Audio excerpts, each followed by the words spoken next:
we can't do anything about it, right? So right. it just leaks. आपण काही करू नाही शकत त्याच्यात. What about men? OAB मध्ये टिपिकली अर्जन्सी जास्त राहते. आणि आफ्टर डिलिव्हरी डिलिव्हरीच्या नंतर चेंजेस ऑटोमॅटिकली रिवर्ट होतातच. हे केगल्स डेफिनेटली बेनिफिशियल आहे. म्हणजे ज्यांना OAB आहे, ज्यांना स्ट्रेस लीक आहे, त्यांच्यासाठी केगल्स डेफिनेटली बेनिफिशियल आहे. पण केगल्स जमत नाही लोक. सर्वात फनी बहाणा काय होता तुमच्यासाठी आतापर्यंत? असे खूप रिझन्स ॲक्च्युअली बरेच पेशंट्स होऊ शकतात यायला. Fluid intake, managing fluid intake, की एवढंच ग्लास पाणी प्यायचं, एवढंच लिटर प्यायचं, does it have an effect? त्याच्याने काही फरक पडतो? फ्लुइड इनटेकला आय वुड से नमस्कार आणि स्वागत. मी आहे तुमची होस्ट मुक्ती पानसरे आणि युरो वेलनेस पॉडकास्टच्या आजच्या भागात तुम्हा सर्वांचं मनापासून स्वागत करते. प्रेक्षक हो, आपल्या आयुष्यात काही गोष्टी अशा असतात ज्याबद्दल जास्त चर्चा होत नाही, परंतु बरेच लोक निमूटपणे त्रास सहन करत असतात. आज आपण अशाच एका विषयावर बोलणार आहोत, ओव्हर ॲक्टिव्ह ब्लॅडर किंवा OAB. तुम्हाला माहीत आहे का, भारतामध्ये 16 ते 18% लोकांमध्ये हा त्रास आढळला जातो, OAB आढळला जातो. परंतु सोसायटी टॅबू किंवा संकोचमुळे लोक जास्त बोलत नाहीत. आज आपण OAB बाबत बरेच गैरसमज दूर करणार आहोत. OAB म्हणजे नेमके काय,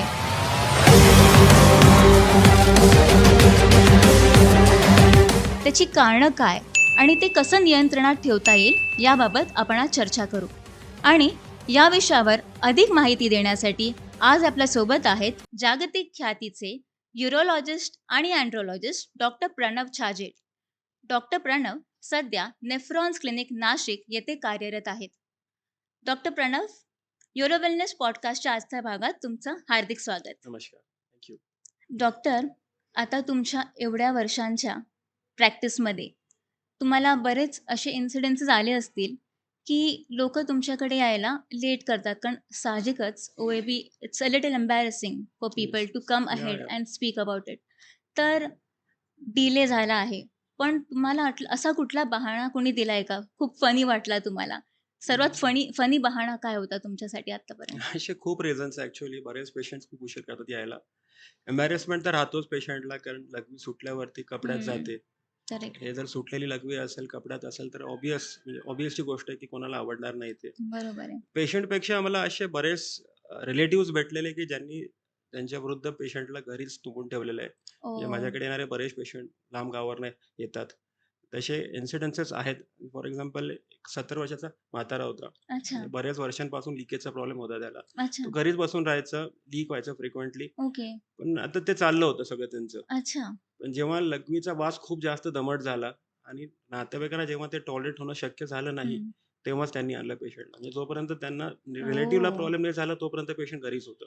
ओके, आता एक दुसरी फिमेल पेशंट अशी होती की ती 60 वर्षाची बाई होती. हं, लिकेजचा प्रॉब्लेम होता, चाललंच होतं बऱ्याच हं, हं, दिवसांपासून. डायपर घालत होती. हं. आणि जेव्हा डायपर त्यांना खूप जास्त लागायला लागला, डायपरचा एक्सपेन्स त्यांना अनबेरेबल झाला, तेव्हा रिलेटिव्हज माझ्याकडे त्यांना घेऊन आले. अच्छा, आता परवाचीच एक गोष्ट आहे. म्हणजे जाड बाई आहे, हं, 40-50 इयर्सच्या आसपासची फिमेल होती. हं. सगळीकडे मॅसरेशन होतं, म्हणजे स्किनला लघवीचं लिकेज होऊन ओ, होऊन. म्हणजे तिचं प्रेझेंटिंग कंप्लेंट हेच होते की सगळी एरिया तिकडची खराब झालेली आहे. आणि जेव्हा एक्झामिनेशन केलं तेव्हा माहिती पडलं she was leaking out because of OAB. म्हणजे ते ओ, लिकेज इतक्या वर्षांपासून होतं की ते लिकेजच्यामुळे तिकडची पूर्ण स्किन खराब झालेली होती. आणि आता प्रेझेंटिंग कंप्लेंट वॉज स्किन मॅसरेशन, म्हणजे तिकडे प्रायव्हेट अच्छा, एरियाची स्किन खराब झालेली होती. ओ, ओके, अशी ओके, कारणं असतात, लोक अंगावरती काढतात, लक्षात येत नाही की अच्छा, हे इझिली सॉल्वेबल प्रॉब्लेम आहे, असं ओके. अंगावरती काढला जातं प्रॉब्लेम. सर सर तुम्ही रिअल लाईफ एक्झाम्पल्स दिलेत 2-3 एकदम जे तुम्ही अनुभवलेत. तर असं आहे का, की वयाचा काही संबंध आहे का OABशी? बिकॉज बऱ्याचदा काय होतं, की एज झालं, की लोकं म्हणतात, "अरे म्हातारपण आलंय, मग असं होणारच." तो is it a very common problem of the old age, की it is something which has to be thought about आणि त्याबद्दल काहीतरी केले पाहिजे प्रेक्षकांनी? बरोबर आहे. OAB बेसिकली एजच्या प्रमाणेच वाढतो. पण सगळे जर म्हातारे झाले म्हणजे त्यांना OAB येणारच असल्यातला भाग ओके, नाहीये. ओके. म्हणजे साधारणतः 90% लोकं म्हातारेच असतात OAB असताना. अच्छा. ते usually starts after the age of 40 years. Okay, okay. आणि फ्रिक्वेन्सी 1 किंवा 2 टाईम होणं सामान्यशी गोष्ट आहे. अच्छा. Anything which is more than twice a night is something okay. Which is abnormal. जर ओह! तुम्हाला 2 पेक्षा अधिक टाईम उठावं लागतं रात्रीला, तर ओके. मग दिस इज समथिंग प्रॉब्लेमॅटिक. तुम्हाला काही ना काहीतरी आजार झालेला आहे, ओके. ज्याचं वयाशी काही म्हणजे संबंध नाहीये बेसिकली. अच्छा. तुम्हाला त्या संदर्भात इन्व्हेस्टिगेट वगैरे करून पुढच्या ओके. गोष्टी करायची गरज आहे. Okay, okay. आणि अबव्ह 40 पण have you seen any cases जिकडे 40च्या कमी पण आहेत, पेशंट्स पण त्यांना झालेलं आहे? हो, बघितलेलं आहे मी भरपूर. इनफॅक्ट एक बऱ्यापैकी कॉमेडी किस्सा होता. म्हणजे हं, पेशंट येऊन समोर बसला. हं, मी त्याच्याशी बोलतो त्याच्या आधीच माझा फोन वाजला. मी फोन उचलला. I was talking to a patient, another patient, आणि तेवढ्यात मी बघतो काय की माझ्या पायाखाली युरिन आलेली होती. ओह! आणि मी समोर बघितलं पेशंटला आणि त्याला विचारलं, "काय आहे?" म्हटलं. "मी मी त्याच्यासाठीच आलोय डॉक्टर" म्हणे. असं. ओके, तर दिस ओके. Can happen. म्हणजे कधी-कधी 40-50 चे पण पेशंट असतात अच्छा. आणि ओ-ए-बीचे खूप सिव्हिअर सिम्प्टम्स त्यांना असतात. ओके. पण युजुअली 90% पेशंट्स हे ओल्ड एजचे असतात, अबोव्ह 50s. अच्छा. Okay, okay. तर doctor classical symptoms, main symptoms असे काय असतात ओ-ए-पीचे? ओ-ए-बीचे क्लासिकल सिम्प्टम्स म्हणजे सगळ्यात महत्त्वाचा सिम्प्टम अर्जन्सी आहे ओ-ए-बीमध्ये. युरिनला अर्जन्सी. म्हणजे ओके, युरिन एकदम अर्जंट लागते, अचानक लागते, तीव्र लघवी ओके, लागते. ओके, आवरता येत नाही, घाईनं जावं लागतं, ओके, सुटायची भीती राहते ओके, आणि क्वचित एखाद्या पेशंटला ज्यांना खूप सिव्हिअर फॉर्मचा ओ-ए-बी असतो, त्यांना ओके. लघवी सुटते सुद्धा. अच्छा. आणि मग याच्यामुळे वारंवार लघवीला जावं लागतं. कारण ओ-ए-बीमध्ये बेसिकली जे ब्लॅडर्स आहेत ते अनइंटेन्शनली कॉन्ट्रॅक्ट होतात आणि लवकर होतात कॉन्ट्रॅक्ट. म्हणजे ब्लॅडर अच्छा, भरायच्या आधीच लघवीची पिशवी ॲक्टिव्हेट होऊन जाते अच्छा, आणि ती ॲक्टिव्हेट झाली की प्रेशर वाढतो पिशवीमध्ये आणि पेशंटला अर्ज येते युरिनेशनची. अच्छा. त्याच्यामुळे त्यांना खूप फ्रिक्वेंटली जावं लागतं. रात्री वारंवार उठावं लागतं. ओके, बेसिकली बॉदरेशनमध्ये रात्री वारंवार उठणे आणि लघवीचं लिकेज हे 2 सगळ्यात महत्त्वाचे घटक असतात. Okay, okay. ज्याच्यामुळेच पेशंट आमच्याकडे येतात ॲक्चुअली. अच्छा आणि ॲज आय अंडरस्टँड की it is involuntary. We can't do anything about it right? तर राइट. It just leaks. आपण काही करू नाही शकत त्याच्यामध्ये. बरोबर.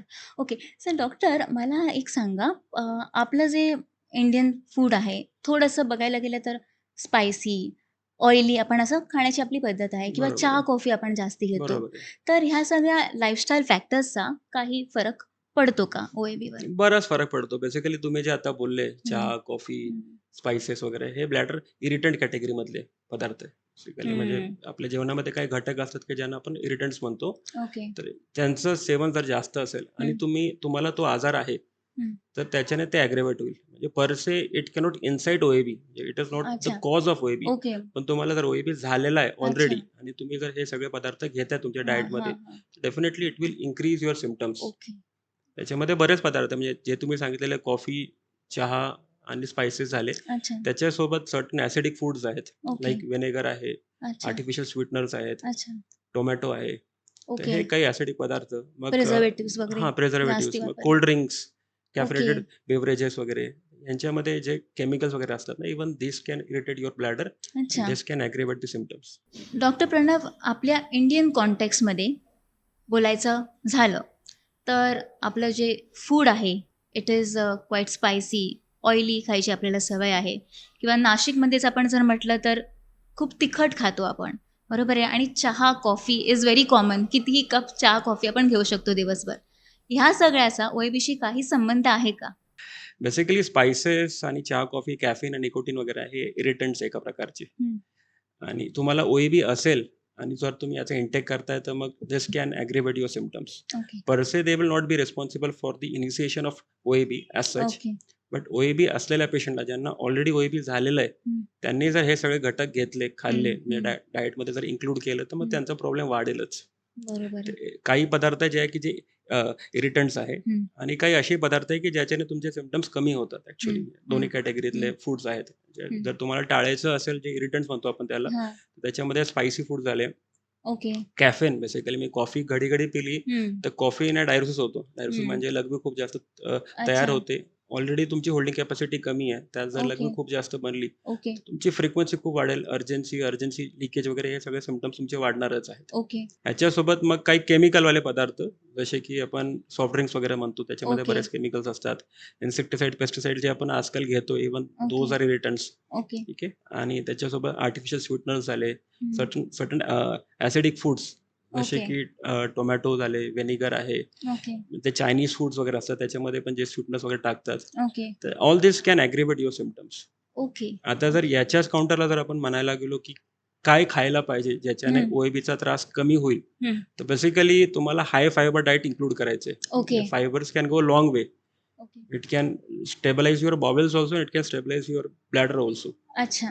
हाय फायबर डाएट्समध्ये बेसिकली होल ग्रेन्स असं आपण म्हणतो ना, की अ, आपले हं. रूटीनचे ग्रेन्स सगळे बरोबर आहे. व्हीट्स, बाजरा, ज्वारी, ज्वारी. हां. सिरियल्स वगैरे सगळे पण नाचणी. होल हां. असायला पाहिजे ते. करेक्ट. आणि लेग्युम्स, नट्स. हं. ठीक आहे.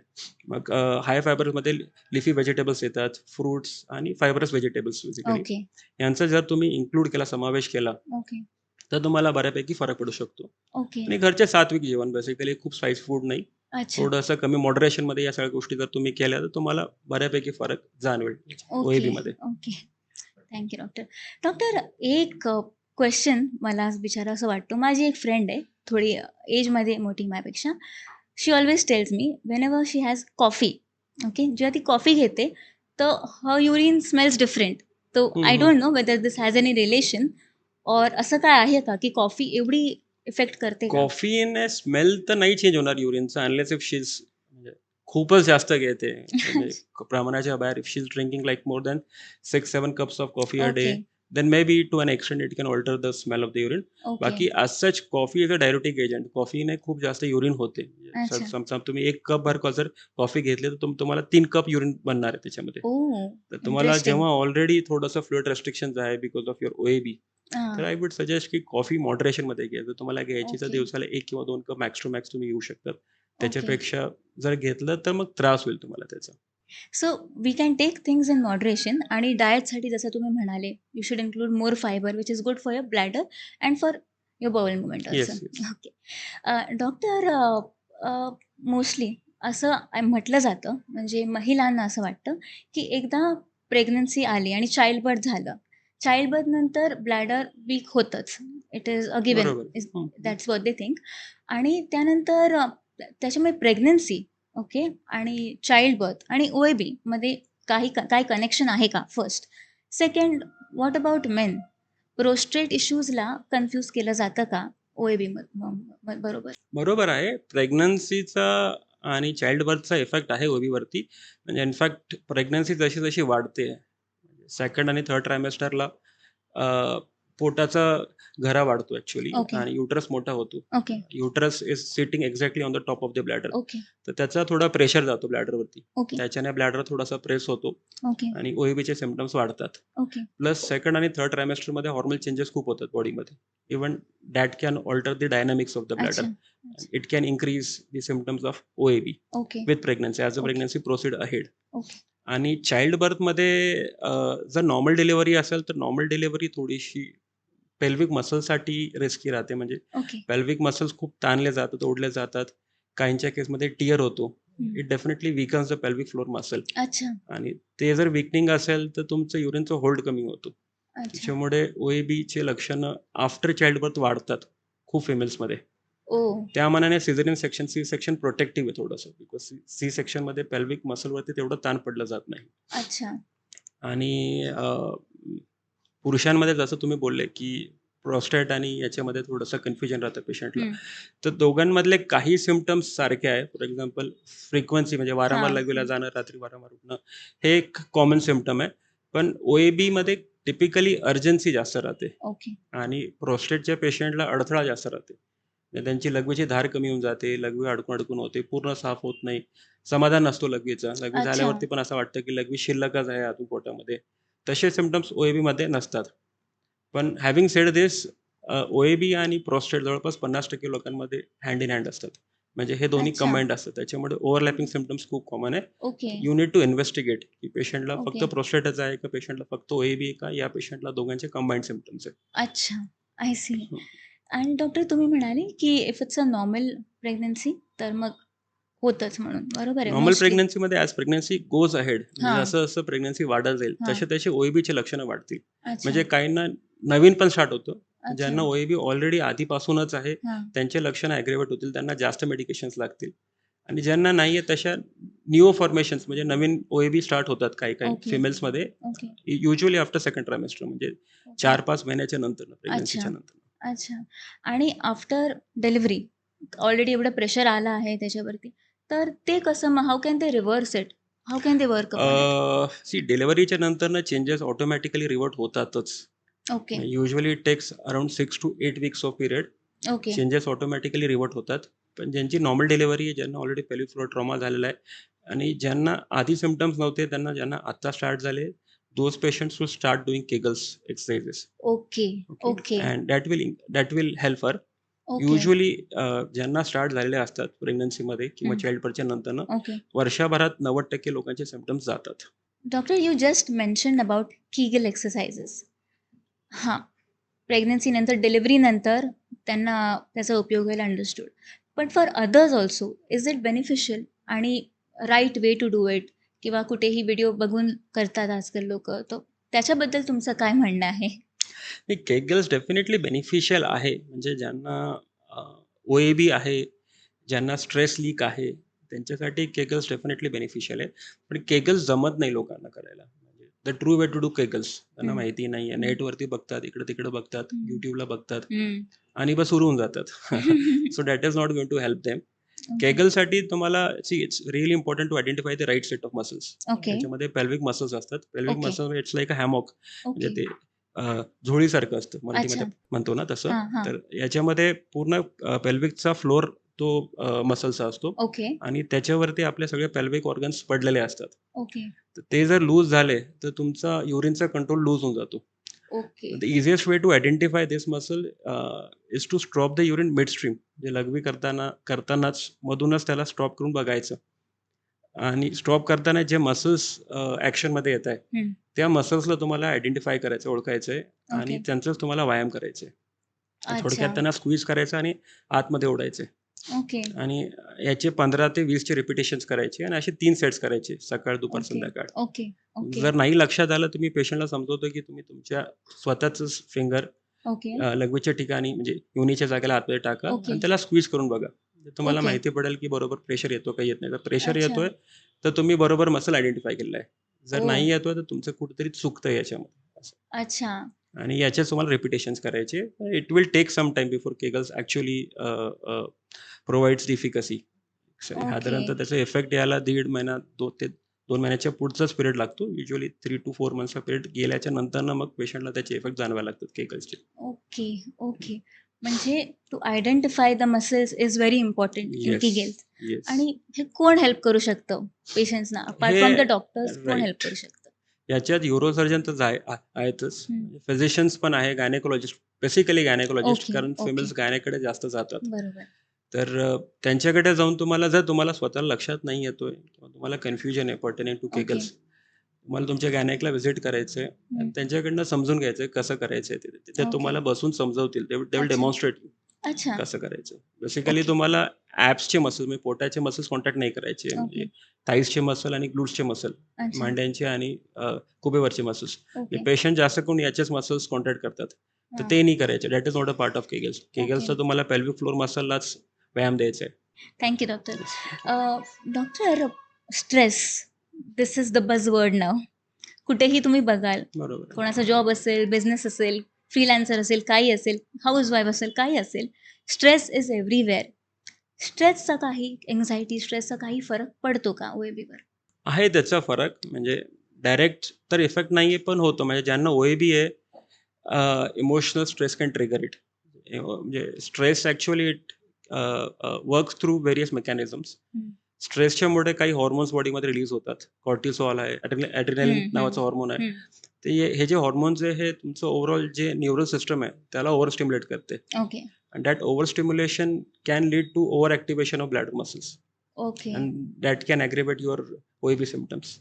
सेकंड मेकॅनिझम इज लाईक स्ट्रेसमध्ये प्रत्येक बॉडीचे मसल थोडेसे टेन्शनमध्ये येतात, हं, ताणले जातात. हं, त्याच्याने इव्हन पेल्विक फ्लोअरचे मसल सुद्धा ताणले जातात हं. आणि that can irritate the bladder, then it can incite OAB.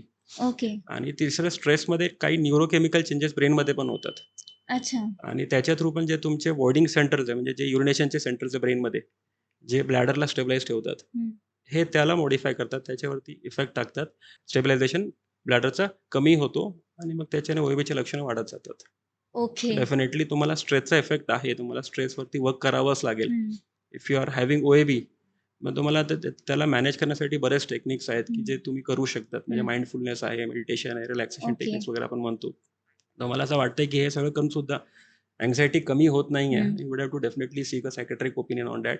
Okay. And then you would have to manage it medically also in certain patients. Okay. Basically it is a vicious cycle. म्हणजे स्ट्रेसने OAB वाढतो आणि ओएबीने stress वाढतो, परत स्ट्रेसने okay. OAB अच्छा. वाढतो. I so see. You go into that cycles. तुम्हाला ती cycle break करावी लागेल. Doctor if I may ask you, एक लाईफस्टाईल टिप जी that you take to overcome the stress factor, because I understand stress तर सगळ्यांनाच असतो. बरोबर आहे. तो इट्स अपॉन अस, आपण कसं मॅनेज करतो. तर if I may ask you, how do you manage? तुम्ही काय करता? लाईफस्टाईल चेंजेस स्ट्रेसला तर तुम्हाला आयडेंटिफाय करायचं आहे की तो स्ट्रेस फॅक्टर काय. तुम्हाला त्याला ओमिट करून घ्यायचं आहे तुमच्या लाईफमधून. If you can do it well and good. Otherwise if you are not able to do it, तुम्हाला डेफिनेटली स्पेशलिस्ट ओपिनियनची गरज आहे, काउन्सिलिंगची गरज आहे. You can use the help of those people. They okay. Can help you out on that. Okay. बाकी जसं मी तुम्हाला बोललो की माइंडफुलनेस आहे, त्याच्यामध्ये मेडिटेशन्स आहे. तुम्हाला थोडासा वेळ तुमच्या शेड्यूलमधून काढावा लागेल, तुम्हाला तेवढा वेळ द्यावं लागेल आणि बरोबर. तेवढ्या गोष्टी करून you have to see to that की तुमचा तो स्ट्रेस कमी होत चाललाय. अच्छा. आणि ते कमी कमी होताना मग तुम्हाला त्याच्या ओएबीवरती पण इफेक्ट्स ओके. जाणवायला लागतात ऑटोमॅटिकली. ओके. ओएबीवर आणि सगळ्यांवर ओव्हरऑल ओव्हरऑल लाईफवर. ओव्हरऑल है ओव्हरऑल ना? तुमची ओव्हरऑल क्वालिटी ऑफ लाईफ त्याच्याने इम्प्रूव्ह होते. ओके.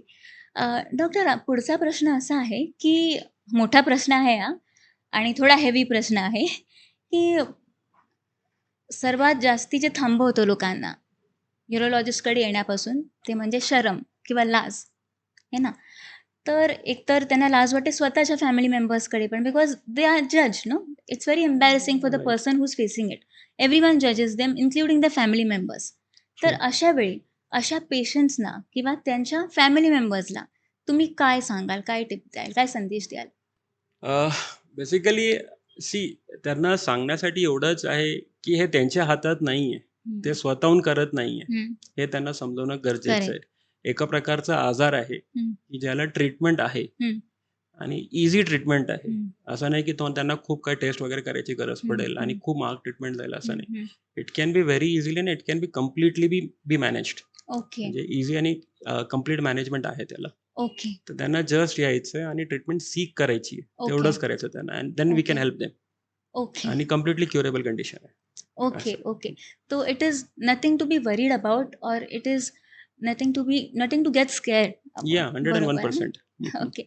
आणि doctor, just to build on that, एखाद्याने जर हिंमत केलीच आणि आलाच डॉक्टरकडे, ओके, तर असं काय आहे का की the diagnosis or the test are very difficult or hurtful, त्याच्यामुळे पेशंट्सला भीती वाटते जाऊन टेस्ट करायला, it will be painful, invasive, तर अशी काही टेस्ट नाही, आहेत का? तसं काहीच नाही ॲक्च्युअली. 90% ऑफ द टाइम हिस्ट्रीवरूनच कळतं की ओएबी अच्छा. झालेलं आहे पेशंटला. ओके. ठीक आहे. आणि 10% लोकांना ज्यांना बाकीचे काही कन्फ्युजिंग फॅक्टर्स असतात ओके. किंवा ज्यांच्या केसमध्ये डायग्नोसिस सर्टन नसतो, ओके. तशाच पेशंटला फक्त आपल्याला इन्व्हेस्टिगेट करावा लागतो. ओके. आणि ओके. इन्व्हेस्टिगेशनमध्ये पण असं खूप काही नाही आहे. Most of the test are non invasive test. Okay. म्हणजे अल्ट्रासोनोग्राफी आपण करतो. हां, त्याच्यामध्ये हां. होल्डिंग कॅपॅसिटी काय ब्लॅडरची, लघवी किती खाली होते, पूर्ण खाली होते का होत नाही, पुरुषांमध्ये ग्रंथी किती वाढलेली आहे, अच्छा. ब्लॅडरमध्ये बाकी दुसरे काही प्रॉब्लेम तर नाही आहे, दुसरे काही पॅथॉलॉजीज तर नाही, हे आपण आउट करतो. फ्लोमेट्री नावाची टेस्ट राहते, ज्याच्यामध्ये आपण धार चेक करतो. धारीचा पॅटर्न नॉर्मल आहे का अच्छा. नाही आहे. ओके. रूटीन ब्लड टेस्ट वगैरे असतात. ओके. आणि एखाद्याच पेशंटमध्ये जर असं वाटलं की ते गणित बरोबर बसत नाहीये त्यांचं, म्हणजे असं वाटतंय की ओएबी सारखं लक्षण आहे पण काहीतरी वेगळं दिसतंय, तशाच पेशंटमध्ये मग आम्ही डायनामिक टेस्टला जातो, विच इज अच्छा. Also very minimally invasive. Okay. असं काही ओके. चिंता करण्यासारखं नाही. And then we can come to a conclusion. Diagnosis करणं काही खूप मुश्किल काम नाहीये. ओके. 1 किंवा 2 दिवसात आपण त्याच्या निदानावरती पोहोचू शकतो. देन वी कॅन अच्छा. Immediately start on the further management. Okay. नंतर fluid intake, managing fluid intake, की एवढंच ग्लास पाणी प्यायचं, एवढंच लिटर प्यायचं, does it have an effect? त्याच्याने काही फरक पडतो? फ्लुइड इनटेकला आय वुड से की हेल्दी हायड्रेशन मेंटेन करणं गरजेचं आहे मला. It should not be too less, should not be too more. एक साधारणतः मोठ्या-मोठी जर आपण बघायला गेलो तर 6 ते 8 ग्लासेस दिवसाला सफिशियंट असतात. Okay. For a normal for a person. Normal person. हां. म्हणजे तुम्हाला एवढंच बघायचं की तुमची जी लघवी ही फक्त लाईट येलो कलरची होते. Okay. It should not be too dark. It okay. Should not be too watery. म्हणजे अच्छा. खूप जास्त जर पाणी पिलं तर डेफिनेटली फ्रिक्वेन्सी वाढेल आणि खूप कमी पाणी पिलं तर मग त्याच्याने युरिनचं कन्सन्ट्रेशन वाढून इरिटेशन वाढतो परत. ओके. सो तुम्हाला दोघांच्या मधलं बॅलन्स साधायचं आहे. जस्ट अच्छा. ॲडिक्वेट वॉटर इंटेक मेंटेन करायचं आहे. स्टोनच्या पेशंटला पाणी प्यायला आम्ही सांगतो एक्स्ट्रा, ओके, कारण त्यांच्या केसमध्ये आपल्याला युरिनला डायल्यूट करायचं असतं. Okay, okay. ओएबीमध्ये तसं नाहीये. ओएबीच्या पेशंटला करेक्ट. रादर म्हणजे excessive water intake can aggravate their symptoms. अच्छा. So it should be in moderation only. Okay. Kidney stone ज्यांना आहे ऑफकोर्स त्यांनी डॉक्टरांना विचारूनच घ्यावं की किती पाणी प्यायचं किती नाही. For them we are not saying 6 to 8 glasses of water. Right, correct? Right. Okay. Doctor, medicines केव्हा प्रिस्क्राईब केले जातात and are there any advance treatments available in India for OAB? Mild symptoms असताना किंवा अगदी फर्स्ट प्रेझेंटेशनला usually lifestyle modifications are more than sufficient. Anybody who is presenting with moderate to severe symptoms, मग त्यांना आम्ही medication start करतो right ऑनसेटला. कारण कारण तशा पेशंटला युजली लाईफस्टाईल चेंजेस जर सांगितले तर पेशंट कधी कधी परत येतच नाही. त्यांना असं वाटतं की ट्रीटमेंटच होत नाही माझी असं. Anything which is in moderation किंवा ऑलरेडी फेल ट्रीटमेंट आहे, बाहेर दुसरीकडे घेतलेली पेशंट ट्रीटमेंट, त्यांना फरक नाही पडलेला आहे, मग तशा पेशंटला आम्ही युजली मेडिकेशन स्टार्ट करतो. आणि आता मेडिकेशन्स खूप आहे ओके, आणि खूप चांगले मॅजिकल मेडिकेशन्स आहे. अच्छा. तुम्हाला अगदी 2 दिवसात तुम्हाला फरक जाणवायला लागतो. Okay, okay. इतकं म्हणजे ज्यांना लिकेज होतं त्यांचं 2च दिवसात लिकेज स्टॉप होऊन जातो. अच्छा. फ्रिक्वेन्सीमध्ये सिग्निफिकंट पेशंटला फरक पडतो. ओके, आणि ओके. जे लोक रिस्पॉन्ड करत नाही मेडिकेशनला किंवा ज्यांच्या केसमध्ये मला असं वाटतं की सिम्पटम्स खूप जास्त आहे आणि कॉम्प्लिकेटेड आहे, म्हणजे त्यांना काहीतरी ओके. न्यूरोलॉजिकल इश्यूज आहे ब्रेनमध्ये किंवा स्पाईनमध्ये काहीतरी इश्यूज आहे ओके, आणि त्याच्यामुळे त्यांना ओएबी स्टार्ट होतोय. तर मे बी तशा पेशंटला मग आपण युरोडायनॅमिक्सची एक स्टडी करतो. ओके, त्याच्यामध्ये काय प्रॉब्लेम आहे, किती प्रॉब्लेम आहे, किती इंटेन्सिटीमध्ये प्रॉब्लेम आहे हे आपण डिफाईन करतो. ओके. आणि असं वाटलं की खूप जास्त प्रॉब्लेम आहे पेशंटला, हं. मेडिकली मॅनेजेबल नाही आहे, तर मग आपण पुढच्या गोष्टीला जातो. Okay, okay. डॉक्टर, आपण ट्रीटमेंटबद्दल जर बोलतोय तर बोटॉक्स ट्रीटमेंट म्हणून काय ऐकलंय तर बरोबर. व्हॉट इज इट आणि इंडियामध्ये ते अवेलेबल आहे का आणि who should seek doctors help to go ahead with that treatment? बरोबर. जसं मी आता बोललो की काहींच्या केसमध्ये इट इज व्हेरी कॉम्प्लिकेटिंग किंवा काहींना खूप सिव्हिअर ओएबी राहतो. ह्यांचं प्रमाण फक्त 10%च आहे. 90% लोक अच्छा. मेडिकली मॅनेजेबल असतात. ओके, तर 10% लोक जे लोक रिस्पॉन्ड करत नाहीये त्यांच्या केसमध्ये then you can go head with various modalities. त्याच्यात जसं तुम्ही आता हां, बोलले की हां, बोटॉक्स हां. बोटॉक्स वाईडली अवेलेबल आहे. ओके, आम्ही डे इन डे आउट करतो, म्हणजे आम्ही खूप फ्रिक्वेंटली करतो. It's very easily okay, available. It's being done very frequently. Okay. Botox जर सोडलं तर बोटॉक्सच्या पुढं मग न्यूरोमॉड्युलेशन्स नावाचे ट्रीटमेंट असतात.